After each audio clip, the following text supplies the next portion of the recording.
안녕하세요, 김초원입니다. G7 대통령님의 활약상보다 이준석 자전거를 더 많이 보도를 하는 한국 언론들의 해괴함에도 대통령님은 해외에서도 활약 중이신데요. 지금은 국빈 방문을 위해 오스트리아로 향하셨습니다. 그런데 역시나 조선일보는 G7 사진서 남아공 대통령 잘라낸 정부라며 꼬투리 잡기에 여념이 없습니다. 치사하다 못해 추잡스러운 조선의 행보인데요. 이런 언론들과 궤를 같이 하는 일본 스가 총리의 외교 관례가 또 망신을 당하고 있다고 합니다. G7 정상회의에서 푸대접을 받은 일본 스가 총리는 완전 삐져서 한일 회담도 안하고 튀었다고 합니다. 한겨레에 따르면 한일 정상이 영국 코넬에서 간이 정상회담을 열 예정이었지만 일본이 제대로 된 통보도 없이 일정을 취소한 것으로 전해졌다. 이 과정에서 스가 요시히데 총리가 좀처럼 납득하기 힘든 외교적 결례를 범한 것으로 확인됐다.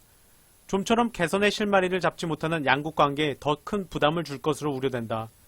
실제 대통령님은 막간을 이용해 스가 총리에게 접근해 반갑다는 인사를 건넸고 사전 약속대로라면 이후 자연스레 약식 회담으로 이어져야 했지만 스가 총리가 대화를 뒤로 미루자는 뜻을 내비쳐서 접촉은 1분여 만에 끝나고 말았습니다.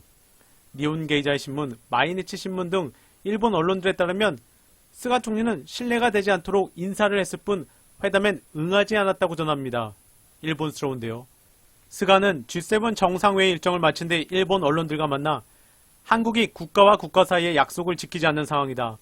회담을 열 만한 환경이 아니다. 한국이 문제 해결을 위한 방향성을 제시해야 한다. 문 대통령이 지도력을 발휘해 문제를 분명히 정리해주기 바란다고 황당 발언을 이어갔습니다. 그런데 일본이 회담에 응하지 않으며 내세운 이유는 15일 독도 해상에서 예정됐던 해군의 동해 영토 수호 훈련이었다고 합니다. 해군 쪽에선 연례적으로 하는 훈련을 이유로 정상회담 일정을 취소할 것이라고는 상상도 못했다는 반응을 보였다고 합니다. 관련해서 시민분들은 원래 근본 없는 것들이라 하는 짓이 그렇지 일본은 이제 경쟁 상대가 아니라 관리 대상으로 봐야 합니다 라고 시원하게 일본을 날렸습니다. 스가가 G7에서 왕따 당하더니 완전 삐진 것입니다. 오스트리아에서 윤건영 의원이 전한 교포 문구.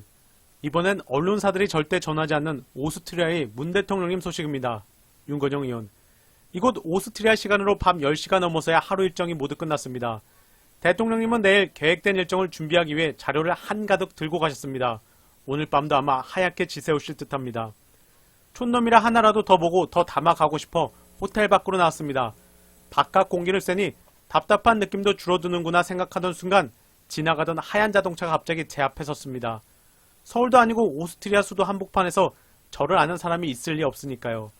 자동차 앞 창문이 열려드니 무진장 반갑게 아는 척을 하십니다. 웬일인가 싶어 자초지종을 물어봤습니다. 바로 대통령님이 이곳 오스트리아 숙소 도착하시기 훨씬 전부터 호텔에 와 계셨다는 우리 교포셨습니다. 교포들이 자발적으로 준비한 환영 행사에 참석한 것만으로는 왠지 부족한 느낌이 들어 호텔 근처를 차로 계속 몇 번이고 돌고 계셨다고 합니다. 저를 봤으니 다행이라고 이제 들어가시겠다고 대통령님 잘 지켜달라고 하십니다. 짧은 대화에 마음이 뭉클해졌습니다. 고마움과 짠한 마음과 또 뭐라 표현하기 어려운 무거운 마음이 함께 뒤엉켰습니다.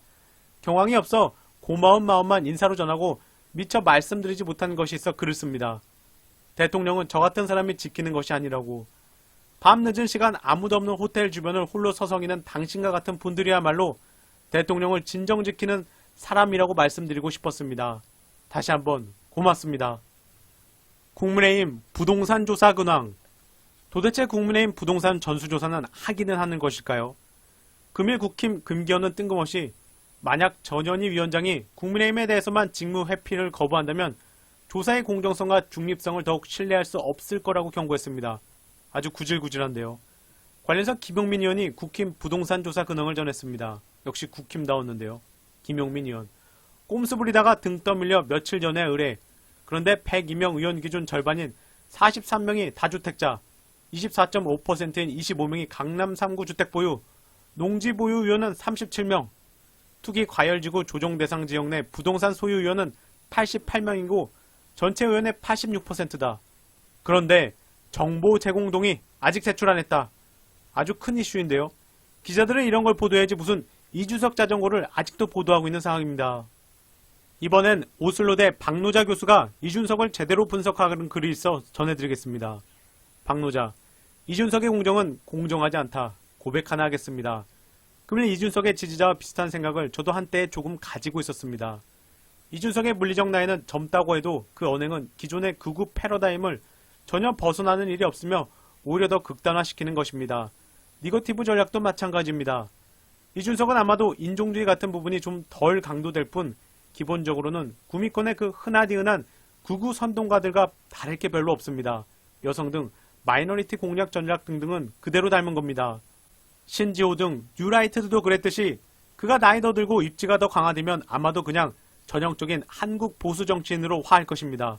토건족들과 가까이 지내고 토건 예선이나 따주고 여기저기 기원 후원받고 그쪽 동네는 그렇게 새로울 게 나올 것 같지는 않습니다. 그런데 도대체 한국 언론들은 해외 순방 중이신 대통령님 보도는 안 하고 이준석과 윤석열 보도는 왜 그렇게 쏟아내는 걸까요? 번외, 천사 강선 의원, 이번엔 헌혈.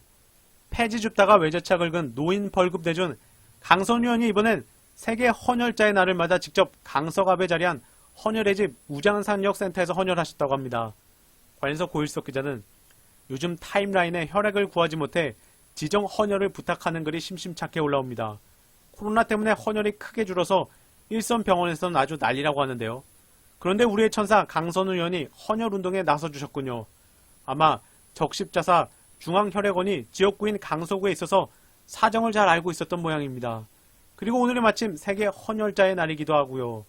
강선우 의원님 정말 감사드리고 많은 분들께서 동참해 주시길 기대합니다.